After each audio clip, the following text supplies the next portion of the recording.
I mean, I'm not going to nitpick this, but there was a conflict. Last week, she tweeted near midnight one night for the State Department to release the emails, and now we find out that she destroyed 30,000 of them. So how could they release 30,000 emails that she destroyed? It doesn't square. Right. The one step to the next step. This rolling disclosure is not even-minded. MSNBC's Chris Matthews not exactly coming to the defense of Hillary Clinton in the matter of deleted emails. That's a topic to discuss now with our panel. Both joining us from Newsmax New York. We're pleased to welcome back on the left radio and TV commentator Ellis Henican, whose position there is screen center. And alongside from Newsmax New York, our guest this entire hour, Liz Peek. Folks, Vanity Fair has an article about Hillary's email dilemma. The author says the situation sets up a catch-22 for the Democrats. On one hand, it's caused Democrats to question whether Hillary is capable of winning the presidency. On the other, it's claimed pretty much nobody else has a chance to keep the Democrats in the White House. Ellis, your assessment of Hillary, and is she a problem for the Democrats? Oh, not if you look at the polls. Did you notice them, JD? I mean, they're sky high. None of this seems to have had a single blip on the screen. And as far as I can tell, just running around town, I don't hear a lot of people talking about it except in environments like this. Doesn't seem to have done a lot of damage yet. Let me summarize that way. Fair enough. Let's turn to Liz. And Ellis is citing the poll numbers. Right now, 50% have a favorable opinion of Hillary. Jeb Bush has 35% favorability. Liz, do you expect the polls to change? Absolutely, they're going to change. For one thing, until the Republicans decide on their candidate, there are many people running, and naturally there's going to be a lot of discussion about the pros and cons of each one. So the polling of the Republican possible candidates, I think, is not very meaningful at this point. Look, Hillary has gotten herself into a mess on this, and I think what we've actually seen, what it's revealed, is a pretty big schism in the Democrat Party. The left doesn't like Hillary. They don't view her as really part of their team. They like Liz Warren instead, and yes, Liz Warren doesn't poll very well right now because she's never really been given national exposure. But Chris Matthews is one, and there are many others on the left who are thinking, this really isn't my preferred candidate anyway. We're kind of being reminded of all the flaws that Clinton bring to the table, and, you know, here we go again. So I think it is going to hurt her, but at the moment, there's no one else really who's challenging her, so naturally her polls are pretty good. 2.5 minutes remain in this segment. It is worth noting that one potential challenger from the GOP column, Kentucky Senator Rand Paul, had his super PAC produce an ad about Mrs. Clinton and her emails. Let's listen to it, then we'll get your responses. To me, it seems to be deception. Some of these laws apply to some lower people, but not to me. I'm Hillary Clinton. There is a period of time when she was traveling to Libya that we are concerned about her emails, and those aren't out there. So did she delete those? So what about that, Ellis? You say right now people are not concerned, but the more people talk about it, the more people become aware of it. Is Rand Paul really sounding the right message for those on the right? Boy, he better load his gun with something a little more powerful than that. Listen, the reality, JD, is that the opinions about the Clintons, both those who love the Clintons and hate them, are very, very locked in, right? They've been part of our lives since the 90s, early 90s. Very difficult to change anybody's mind. There's nothing that I could say that would convince you and Liz to love Hillary Clinton, I suspect. And probably not much you could say that would make those who like her stop liking her. So, you know, it's got to be something really horrific if it's going to change the needle here. And let me tell you, it ain't a list of missing emails. Let me tell you that right now. All right. Well, Liz, is there a broader theme, just what we might call Clinton fatigue? We've got a minute left in this segment.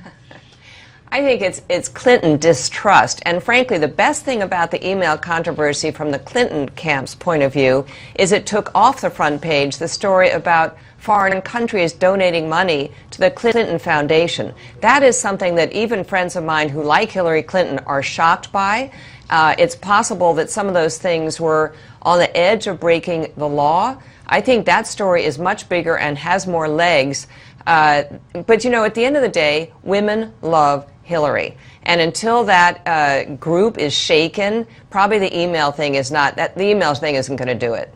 So there has to be something else to persuade ladies to take another look at who might be running for president. We will continue our conversation with a lady. There's no debating that, our friend Liz Peek, and a gentleman, a guy who we mix it up with from time to time, our friend Ellis Henican.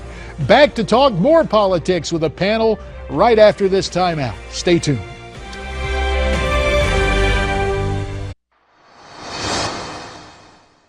So there was a whole structure there, according to the Justice Department report, that indicated both racism and just a disregard for what law enforcement's supposed to do.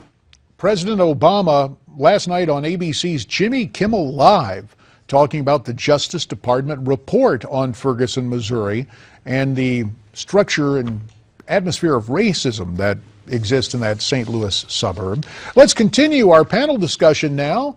Joining us from Newsmax New York on the left, Ellis Henican, TV and radio commentator. On the right, columnist Liz Peek. Ellis, we can't make the world stop, obviously, but mindful of the shootings in Ferguson, should the president have reconsidered that invitation to appear on Jimmy Kimmel Live, maybe postponed it for a day or a week? Just given what happened there? No. I mean, there's always something bad happening in the world somewhere. I'm not somebody who's overly jittery about presidents talking. No, he's got to have a high game and a low game.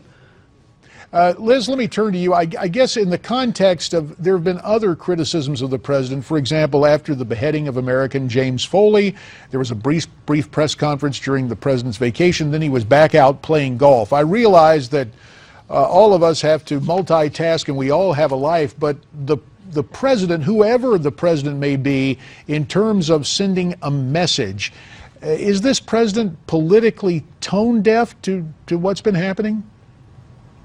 I think he is. Honestly, I'm embarrassed that he constantly shows up on late night TV and that's his main way to address Americans these days. I think it shows a lack of gravitas and dignity. I mean, okay, I'm an old-fashioned person, and I like the president to be a person of enormous, that commands respect and our attention, and I don't think late-night TV does it. I dislike it.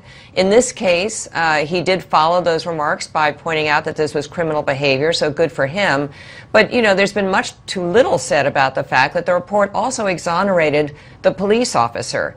And, you know, basically showed the entire origin of this protest, the whole hands up thing, to be completely bogus. It'd be sort of nice if the treatment of this was a little more even-handed, it seems to me. In the 2 minutes and 30 seconds that remain, let's listen to someone else who commented on the situation in Ferguson. That would be hip-hop artist Method Man. Listen to this. I mean, I just made an analogy the other day about how someone can tap you on your shoulder, scare the mess out of you, and your first reaction, turn around and you might smack them. Yeah. Imagine if you have a gun in your hand. It's the same thing. Now, with this thing that happened, I guess in Ferguson just now with the two officers, sad, very sad. I hate to say that that FBI report kind of played into this, and these things shouldn't be happening, but you reap what you sow, in a sense. You reap what you sow. Ellis, your reaction to what Method Man had to say on MSNBC? I'm not quite sure what meth is getting at there. I do know that sometimes I want to smack people, though. I mean, I have found that urge. Maybe even on this very program, various appearances, Maybe even in this very hour, absolutely. But listen, here's the reality. As a white guy from the South, I know a crack of town when I see one, and let me tell you, that is one crack of town. Now, mercy, Ellis, as a guy who grew up you're a Louisianan, I'm a North Carolinian.